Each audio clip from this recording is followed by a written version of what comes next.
এই পর্যায়ে আপনাদের সম্মুখে সংক্ষিপ্ত আলোচনা পেশ করবেন অত্র মাদ্রাসার সম্মানিত সহ সম্পাদক বিশিষ্ট সাংবাদিক জনাব লস্কর জহিরুল হক। বিসমিল্লাহির রহমানির রহিম। লাটিমসার ইবতেদায়ী নুরানি হাফিজি মাদ্রাসা ও লিল্লা ওয়েডিং কর্তৃক আয়োজিত সম্মানিত সভাপতি, সাধারণ সম্পাদক, শিক্ষক মণ্ডলী, অত্র এলাকার বিশিষ্ট গণ্যমান্য ব্যক্তিবর্গ, শিক্ষক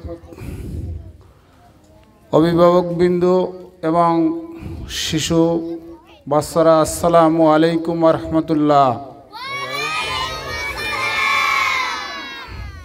আজকের এই মাদ্রাসা তিল তিল করে বড় হয়েছে।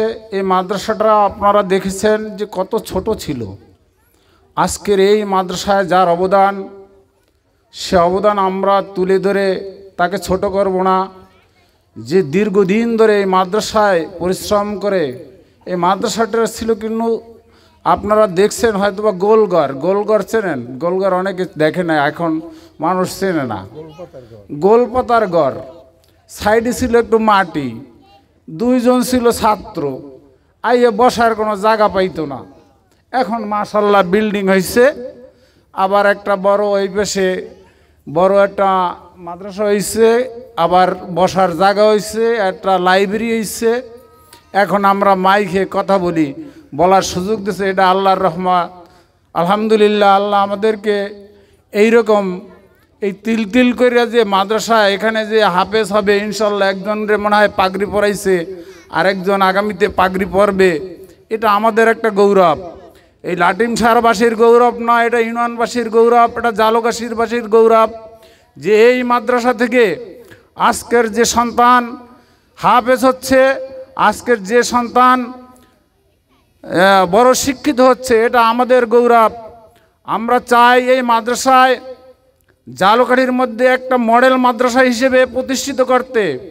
এই মাদ্রাসা, আমার মনে হয় এই মাদ্রাসার একটা ছেলে যদি কোনো স্কুলের ছেলের সাথে কম্পিটিশন করে, তাহলে আমার মাদ্রাসার ছেলের সাথে পারবে না। কারণ এই মাদ্রাসায় অভিজ্ঞ শিক্ষক আছে, যারা এই শিক্ষা এই বাচ্চাদের ব্রেনের ভিতরে ঢুকিয়ে দিয়েছে। সে কোনোদিনই এই ছাত্রদের সাথে ওই ছাত্ররা পারবে না। আশা করি